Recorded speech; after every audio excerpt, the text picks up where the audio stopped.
হয়ে যায়, তাই সময় তো লম্বা করা যাইতেছে না। যতটুকু শুনলাম ততটুকু মানার চেষ্টা করি, আমলে পরিণত করার চেষ্টা করি। তলব রাখি আগামীতে আরো শোনার, তাহলে আমাদের তলব অনুপাতে আল্লাহ পাক আমাদের প্রয়োজনগুলি আলেমের মুখ থেকে বের করে দিবেন। আমরা চাইব তো আল্লাহ দিবেন।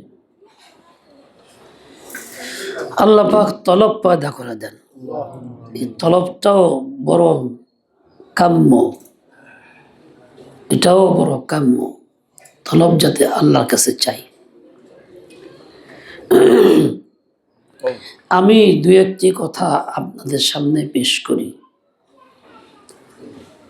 তার মধ্যে সবচাইতে বড় জরুরি বিষয় হলো নিজের সন্তানদেরকে দ্বীন এবং তাকওয়ার উপরে ওঠানোর চেষ্টা করা এবং তাদের জন্য চোখের পানি ফেলানো। শুধু চেষ্টার দ্বারা এই কাজটা হয় না, চেষ্টা না করলে তো হয় না, হবেই না। সন্তানদেরকে যদি দ্বীনের উপরে ওঠানোর চেষ্টা না থাকে, ফিকির না থাকে, প্রয়োজনীয় পদক্ষেপ না থাকে, তাহলে যা হওয়ার তাই হয়। উপরে দেখতে সুন্দর, ভিতরে কিছু থাকে না। আমরা এইরকম না হয়ে যাই। আল্লাহ আমাদের সহি বুঝ দেন, হিদায়াত দেন। সন্তান যদি সত্যিকারের দ্বীনের উপরে ওঠে, মাতা পিতার কল্যাণ দুনিয়ার জগতেও আখিরাতেও। বিশেষ করে শেষ বয়সে মাতা পিতা যখন অপারগ হয়, মুহতাজ হয়, তখন যদি সন্তান মানুষ হয়, দিনদার হয়, মাতা পিতার বড় কাজে লাগে। যখন বয়সে মাতা পিতার সামর্থ্য থাকে, স্বাবলম্বী হয়, সন্তানের মুহতাজ হয় না। সেই বয়সে যখন সে অপারগ হয়, সন্তানের মুহতাজ হয়। কাজেই প্রথম থেকে সন্তানকে দ্বীনের উপর হইতে না পারলে শেষ সময়ে তার থেকে আমি কোনো উপকার পাইতে পারি না, আশাও করতে পারি না। সমাজের চিত্র দেখবেন, বেশিরভাগ ক্ষেত্রে এরকম অবস্থা। মাতা পিতা স্বাবলম্বী, টাকা পয়সা বহুত কামাইছে, সন্তানদের দুনিয়া শিখাইছে, দিন শিখায় নাই। এই সন্তানরা মাতা পিতাকে এখন ফুসিও দেয় না, দেখতেও যায় না, মাসকে মাস, বছরকে বছর। ফোন দেওয়ার সুযোগও থাকে না, তাদের কোনো খেদমতে কাজে লাগে না।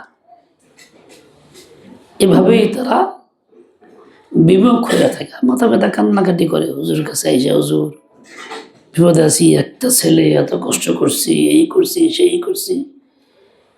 এই কান্নাকাটি বেকার কান্নাকাটি হয়, চোখে মানে ঠিকই পড়ে, অসময়ে পড়ে।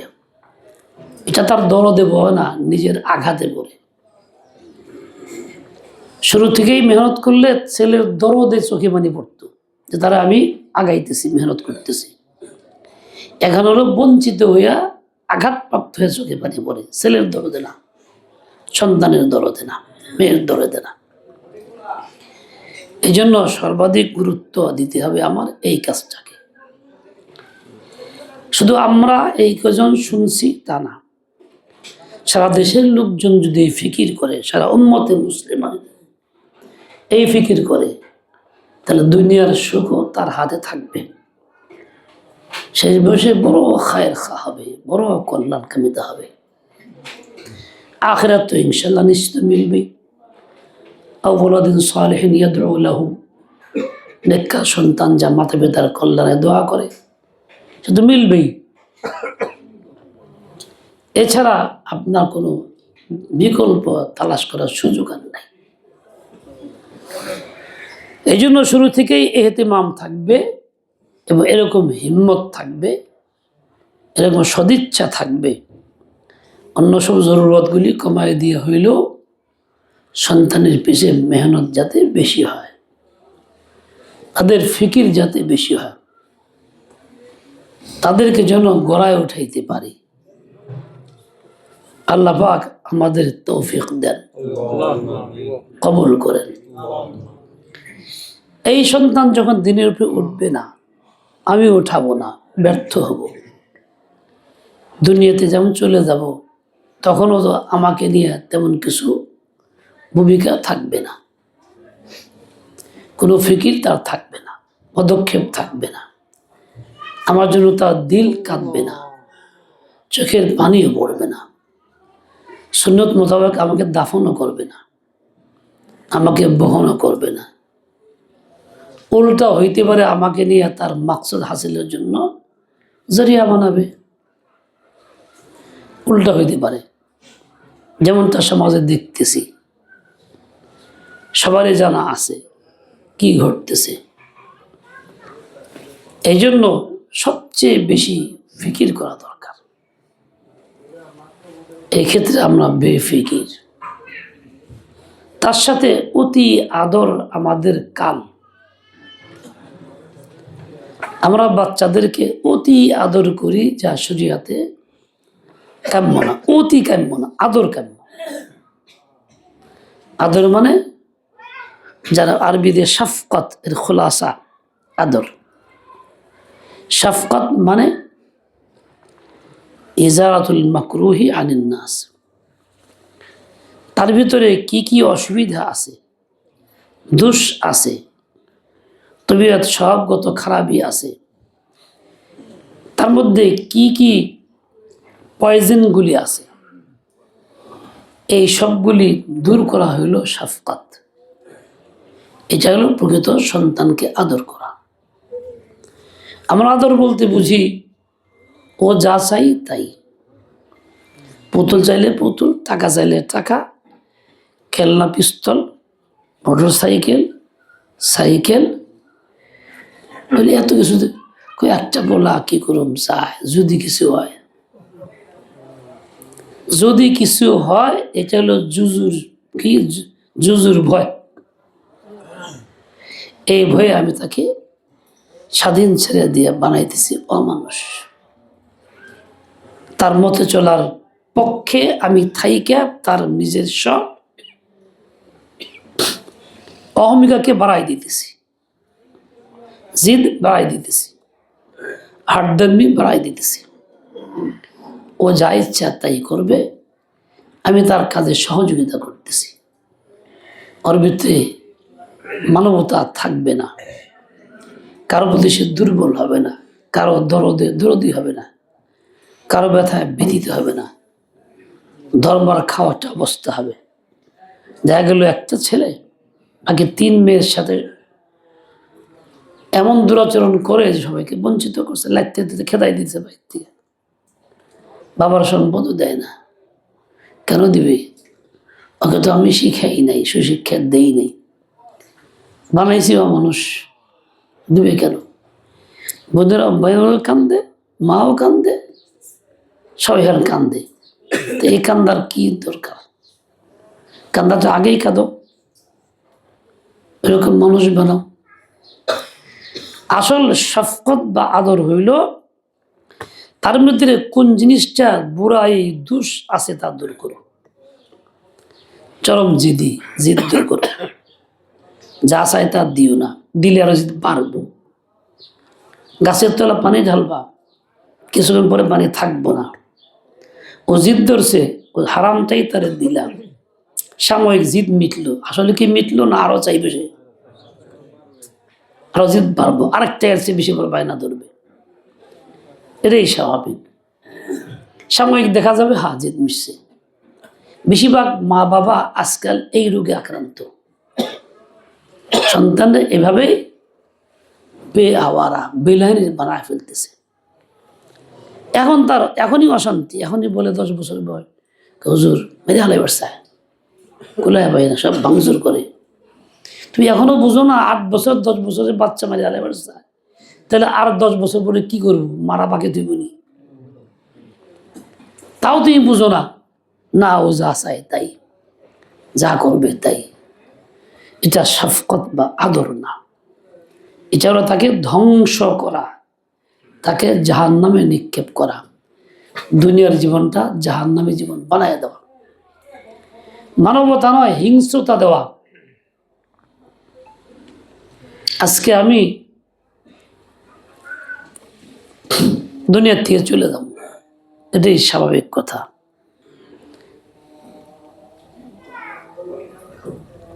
বাইরে আজান হইতেছে, এই মুহূর্তে মাইক না চলুক, আমরা আজানের জবাব দিয়ে দিই। আচ্ছা, আমাকে আজানটা হয়ে যাক, মসজিদ গই।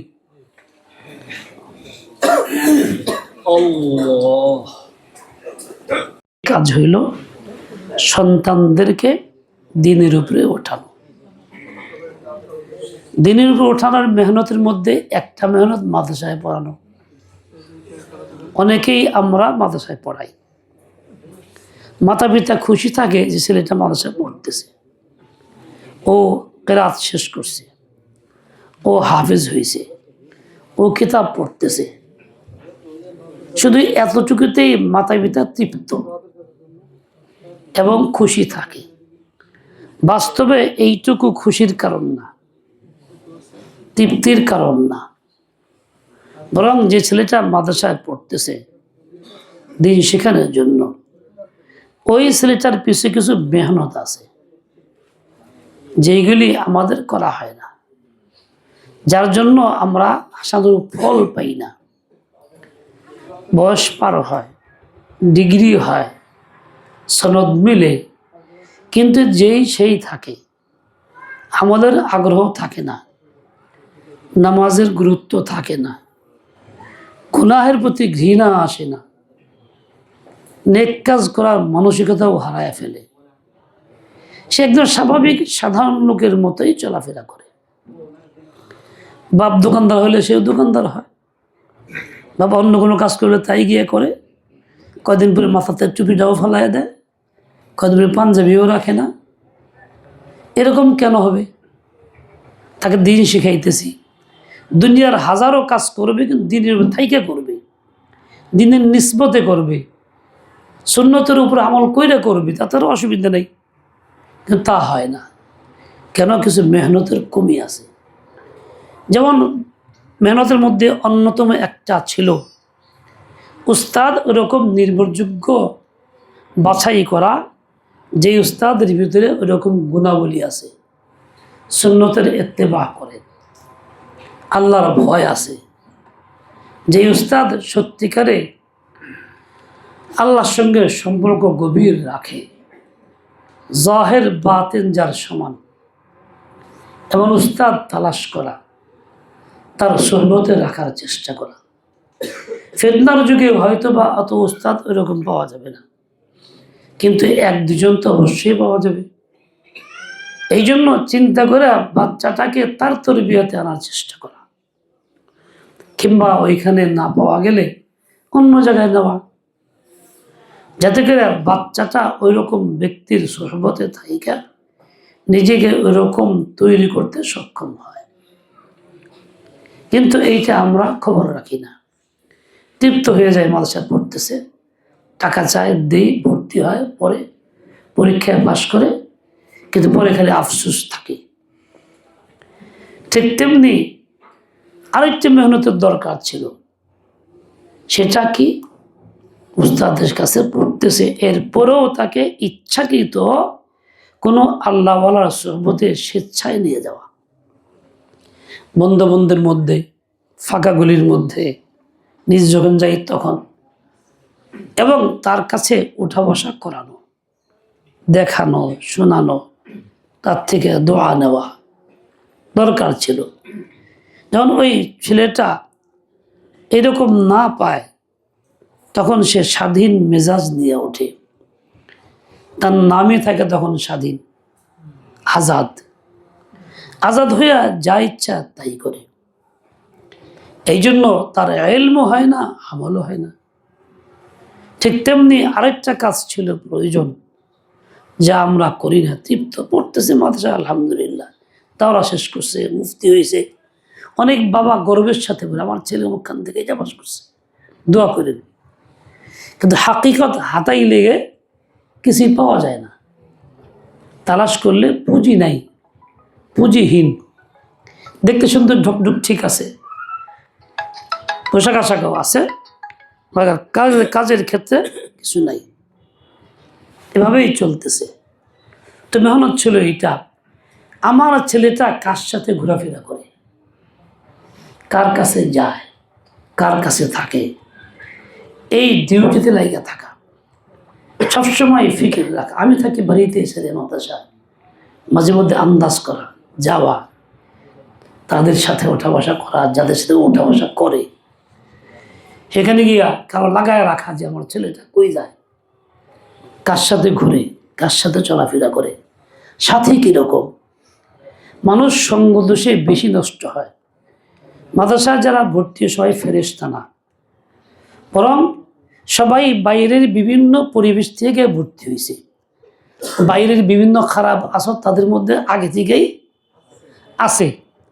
ওখানে একত্র হলে অনেকগুলি খারাপই একত্র হয়েছে, মানে একটা আসলে বুদ্ধি করে খারাপই বাড়াইতে পারে, এই সুযোগ তো মিলে।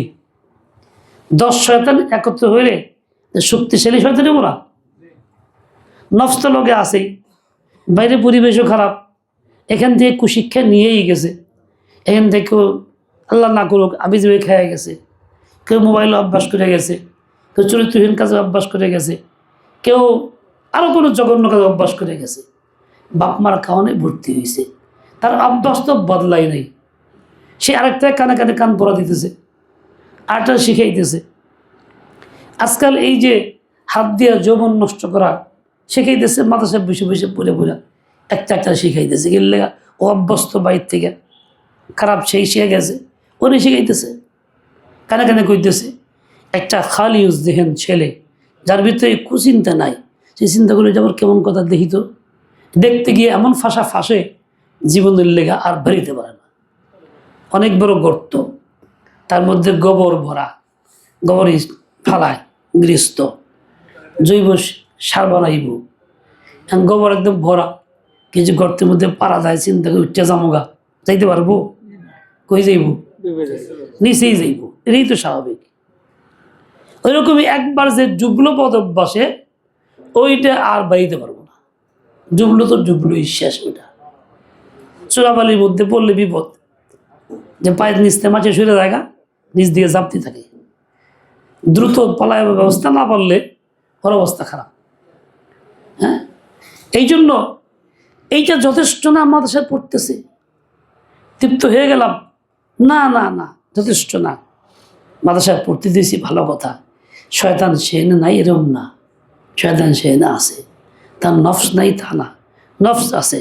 এই জন্য সঙ্গকে রাগরা দেয়, কার সাথে ঘোরাফেরা করে, বাইরে বেশি যায়, কার সাথে কথাবার্তা বেশি, কার সাথে বলে, ওই ছেলেটা কেমন, কোন বংশের, তার আখলাক কি, এটাও নজর রাখা। যদি আপত্তিকর থাকে সরাই দেওয়া, বিচ্ছিন্ন করে দেওয়া, দ্রুত সরাই দেওয়া। আর না হলে তার ওই সমস্ত খারাপ বিষয়গুলি এমন গ্রহণ করবে যে সে নিরুপায় থাকবে, পারবেই না ছাড়তে। বহু ছেলে ধ্বংস হইতেছে, বহু তালেবের ধ্বংস হইতেছে এইভাবে অবহেলায়, অযত্নে, এবং দুনিয়া আখিরাতের দুইটারই বরবাদ হইতেছে। অনেকের শেষ পর্যন্ত আখিরাতের প্রতি আরো উল্টা এনকার আসতেছে, অনাস্থা আসতেছে, আল্লাহ থেকে নৈরাশ্যতা আসতেছে। কেন আসতেছে বলে ওই জায়গা মতো যায় নাই, নৈরাশ্যতার জায়গায় পৌঁছছে, রহমতের জায়গায় সে যায় নাই। আমার ভাই, এই জন্য শুধু বাচ্চাদেরকে মেহনত করতেছি, পরে টাকা পয়সা খরচ করতেছি, কাফি না। আনুষঙ্গিক যে মেহনতগুলি যা করা দরকার তা করতে হবে। আবার চোখের পানিও ফেলতে হবে। চোখের পানি ভীষণ দামি আল্লাহর কাছে, অসম্ভবকে সম্ভব করে, মুর্দাকে জিন্দা করে, পাথরকে গালায় দেয়, আর জাহান্নামের আগুন নিভাইয়া দেয়। চোখের পানির বড় মূল্য, এই জন্য এইটা দরকার।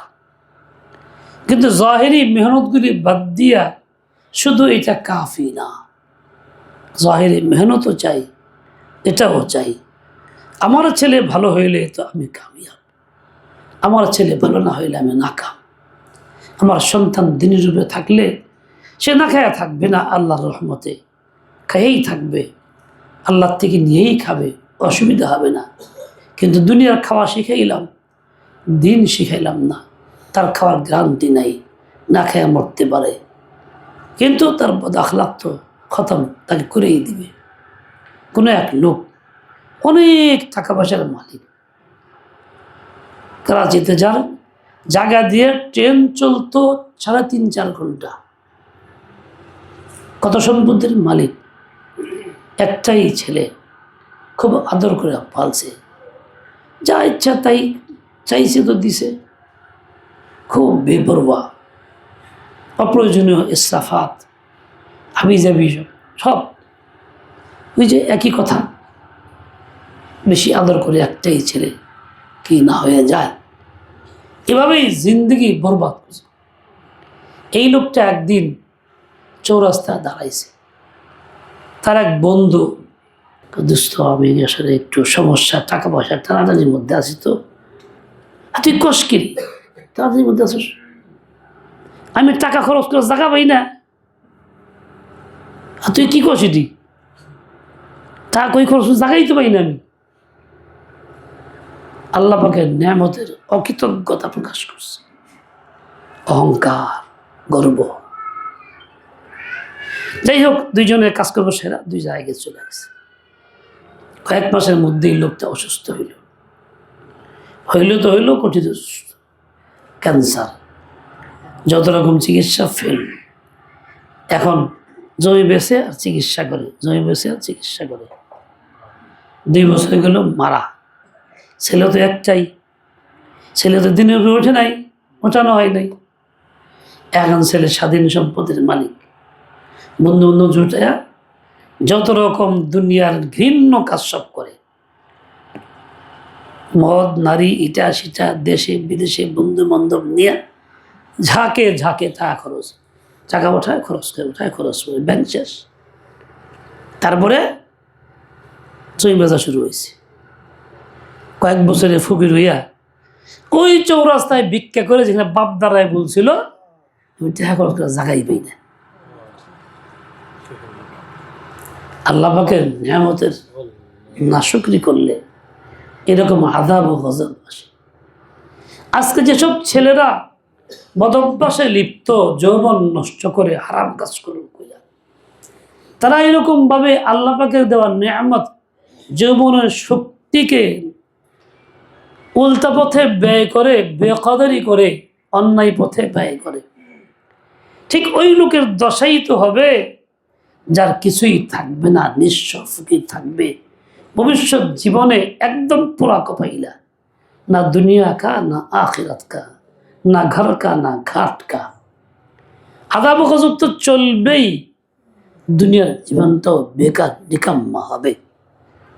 এই ছেলেটা যদি সেই পথ পাইতো, এই আপদ থেকেও বাঁচত, বিপদ থেকেও বাঁচত, বাপনার জীবনটাও সফল হইতো। কিন্তু বাঁচে নাই, তার পরিবেশ পায় নাই, বাপ মা তাকে পরিবেশ দেয় নাই, খালি আদর টাকা দিছে। এভাবে আমরা সামাজিকভাবে ধ্বংসের মধ্যে যাইতেছি। একদিনে সব কথা বলাও যাবে না, বুঝতে হবে অল্পতেই। যারা এই সমস্ত আজে বাজে কাজে লিপ্ত আছে, তোমার বাপ মা হয়তো শিখায় নাই, পাও নাই, সরবত পাও নাই, এখন তুমি বুঝো, আল্লাহর কাছে তওবা করো, চোখের পানি ফালাও, কান্নাকাটি করো।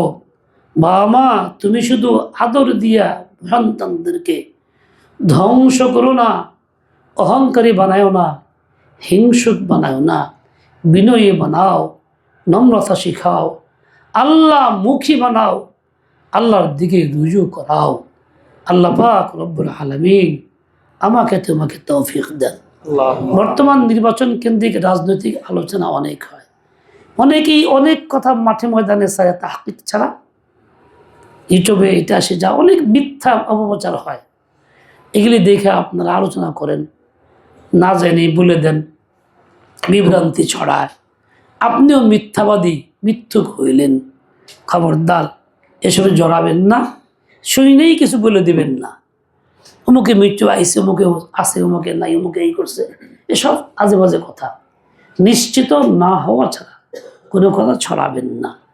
যে যেখানেই থাকবেন দ্বীনের উপরে থাকবেন, দ্বীনের পক্ষে থাকবেন, ইসলামের পক্ষে থাকবেন, ভালো সৎযোগ্য ব্যক্তির পক্ষে থাকবেন, গুনাহের পক্ষে থাকবেন না। কথা বুঝে আসছে কিনা? বাংলাদেশ খেলাফত মজলিস মামুনুল হক সাহেব দাওয়াত দিচ্ছেন, অন্য অন্য ইসলামী দলগুলো দাওয়াত দিচ্ছে, দলের সাথে আহলে হকদের সাথে, যাদেরকে ওলামা এখন আহলে হক বলে তাদের সাথেই থাকবেন। নির্বাচন কেন্দ্রিক কাজগুলির মধ্যে ঈমান নষ্ট করবেন না, অপপ্রচারে লিপ্ত হবেন না। আমার এলাকার অনেকেই আছেন, আমি এলাকার একজন প্রার্থী হিসেবে দলের মনোনীত, নমিনেশন দাখিল করছি, বাছাই হবে 4 তারিখ, ফলে যা হয় হবে। আগেই অনেক কথা আমাকে উল্টাপাল্টা আমারই বলেছে, আমিও জানি না, মানে মিথ্যা কি পরিমাণ চলে দেশে, আমল কীভাবে নষ্ট হয়। তার মধ্যে একটা আছে জামালি, হ্যাঁ আজ এ কথা কইতেই থাকবো, হ্যাঁ খালি খুশানি ভিতরে কোনো কাম নাই, শয়তান খালি প্ল্যান দেয়। আর একটা আছে হাফিজ, চলতেই থাকবে। আরে কি দরকার আছে ভাই, সময় হলে তুমি দেখবা। আমি আল্লাহর কাছে কয়ে থুয়ে আইসি কত উমরায় গিয়া, কালাম দিলা আল্লাহ আমার জন্য ভালো এর কাজটা করায়ও, আমার জন্য ভালো না হলে ছাড়াই দিও। আমি যাকে মতো কয়ে থুয়ে আইসি, যা পয়সা 1 লাখ লাগলেও এটা আমি করুন, অসুবিধা নেই, কিন্তু অত পারিশানির দরকার নেই। তা আছি, যেহেতু ইসলামের পক্ষে কাজ করতে হবে তাই আছি। যদি শুনেন যে বহাল আছে, আলহামদুলিল্লাহ, খুব মেহনত করবেন, দোয়া চালাবেন, আমি এখনো বহাল আছি।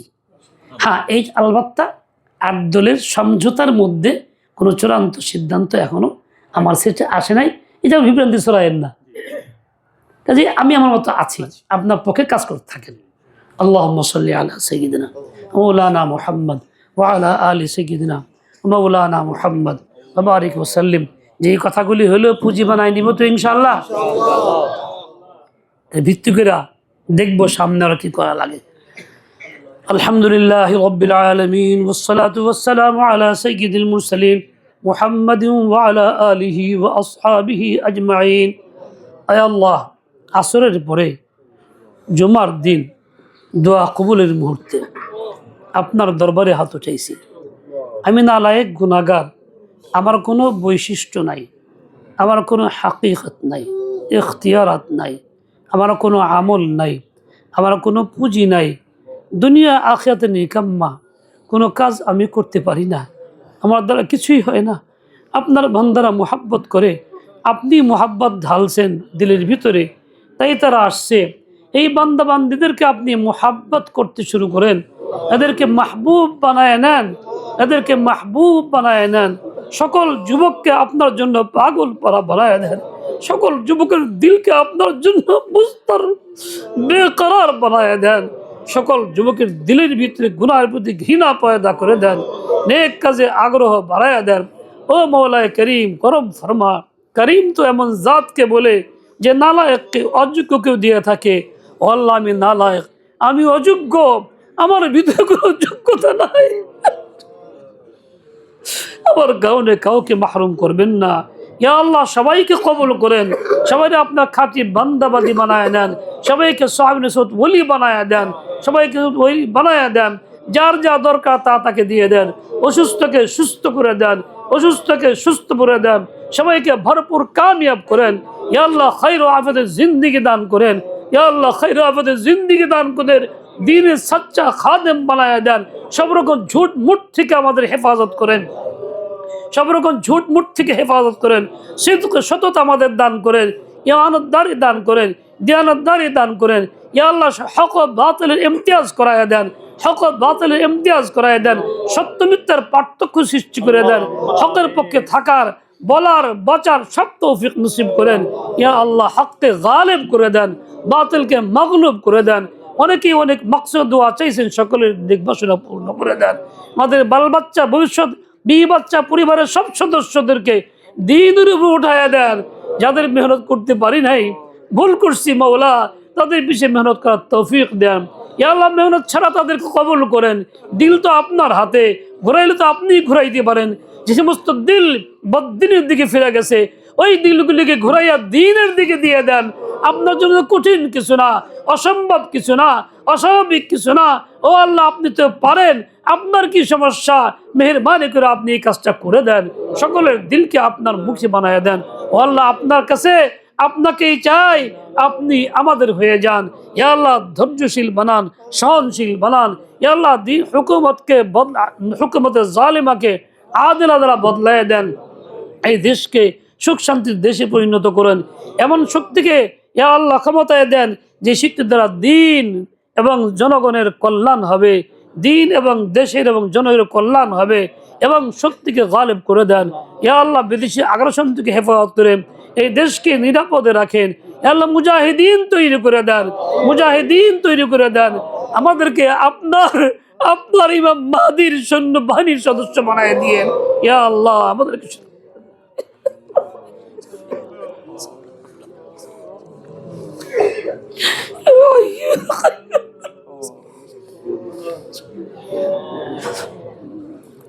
برحمتك يا أرحم الراحمين। এটা কি মাস চলছে চাঁদের?